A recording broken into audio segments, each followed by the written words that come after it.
We actually don't know if the vast majority are going back. You do? The ONS doesn't collect that data, and they've said that they don't actually know whether these students are emigrating and returning.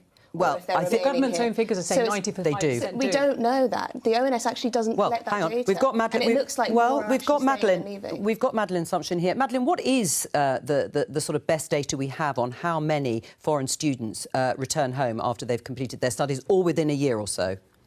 So we do have reasonably good data on this.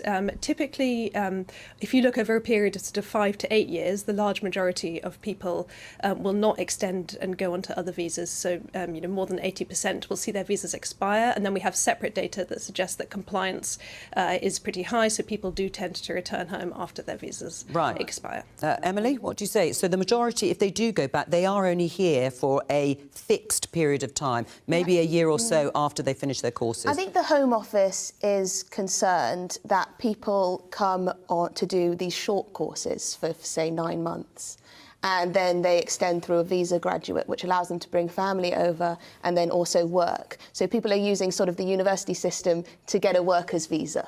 And I think that is something that happens. And I'm rather confused how... I think bringing dependents, I don't think that's too controversial that people would say, well, hang on a minute, we've got a housing crisis, our public services are looking pretty tricky at the moment.